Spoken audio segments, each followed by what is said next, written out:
स्वागत है। आज हम बात करने वाले हैं रेशियोज यानी अनुपातों के एक बहुत ही खास एक गोल्डन रूल के बारे में। तो चलिए सीधे मुद्दे पर आते हैं। कभी सोचा है कि हम उन चीज़ों को कैसे कंपेयर करें जो एक जैसी नहीं है, मतलब जिनकी यूनिट्स अलग अलग हैं? जैसे मान लीजिए घंटों की तुलना मिनटों से करनी हो या किलोग्राम की ग्राम से। थोड़ा ट्रिकी लगता है ना? बस यहीं पर रेशियो या अनुपात की एंट्री होती है। ये बेसिकली दो या दो से ज्यादा क्वांटिटीज की तुलना करने का एक मैथमेटिकल तरीका है। लेकिन इसमें एक बहुत जरूरी पेंच है और असल में यही आज की हमारी पूरी बातचीत का निचोड़ है कि वो क्वांटिटीज, वो मात्राएं एक ही तरह की होनी चाहिए। और इसी बात से हम सीधे पहुंचते हैं उस चीज पर जिसे हम कह सकते हैं the golden rule of ratios. तो ये गोल्डन रूल है क्या? देखिए, सोर्स मटेरियल में ये बिल्कुल साफ लिखा है, अनुपात हमेशा समान यानी सजातीय राशियों का ज्ञात किया जाता है, विजातीय राशियों का नहीं। अब ये सजातीय और विजातीय क्या है, चलिए समझते हैं। इसका मतलब क्या हुआ? बहुत सिंपल है। मतलब ये कि सेब की तुलना सेब से होगी, संतरे से नहीं। टेक्निकली इन्हें कहते हैं होमोजीनस क्वांटिटीज। तो 3x और 15x की तुलना करना बिल्कुल सही है क्योंकि दोनों में x कॉमन है। लेकिन 14x और 16y की तुलना करना यह गलत है। क्यों? क्योंकि x और y दो अलग अलग चीजें हैं। ये हो गई हेट्रोजीनस क्वांटिटीज। तो ठीक है, नियम तो समझ आ गया, पर यह असल जिंदगी में काम कैसे करता है? चलिए इसे एक प्रैक्टिकल एग्जाम्पल से समझते हैं। तो हमारे सामने प्रॉब्लम है 2 किलोग्राम और 1500 ग्राम का रेशियो निकालना है। अब यहां ध्यान देने वाली बात क्या है, हमारे पास दो अलग अलग यूनिट्स हैं, एक किलोग्राम है और दूसरा ग्राम।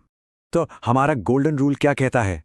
सबसे पहला और सबसे जरूरी स्टेप, इन्हें एक ही यूनिट में बदलना होगा।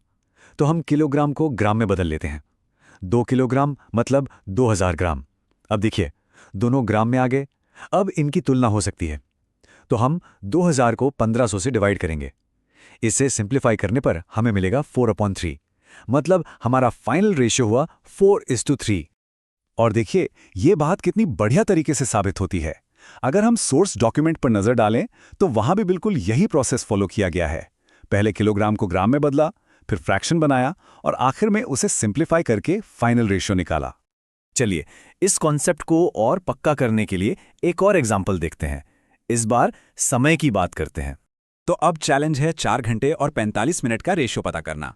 तो फिर से वही गोल्डन रूल। क्या करना है? सबसे पहले convert to the same unit. तो हम 4 घंटों को मिनट में बदलेंगे, जो होते हैं 240 मिनट। अब हम 240 को 45 से डिवाइड करेंगे और इसे सिंप्लीफाई करने पर हमें मिलेगा 16/3। तो हमारा फाइनल रेशियो क्या हुआ? 16:3। और एक बार फिर जब हम सोर्स डॉक्यूमेंट को देखते हैं तो हमें वही लॉजिक, वही तरीका दिखाई देता है। इससे पता चलता है कि यह नियम कितना कंसिस्टेंट और कितना पावरफुल है।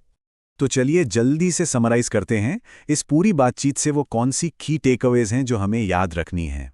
बहुत सिंपल है, सिर्फ 3 बातें। पहली, रेशियोज हमेशा एक जैसी होमोजीनियस क्वांटिटीज की तुलना करते हैं। दूसरी, सबसे पहला स्टेप हमेशा हमेशा हमेशा सेम यूनिट में कन्वर्ट करना है।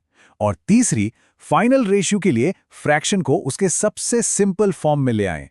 तो अब अगली बार जब कोई कुकिंग रेसिपी देखें या किसी मैप पर स्केल पढ़ रहे हों या बस अपने आसपास की दुनिया को देख रहे हों, तो एक पल रुककर सोचिएगा जरूर, इन सब के अलावा और कहां-कहां हमारी जिंदगी में रेशियोज काम आ रहे हैं? इस सवाल पर जरूर सोचिएगा।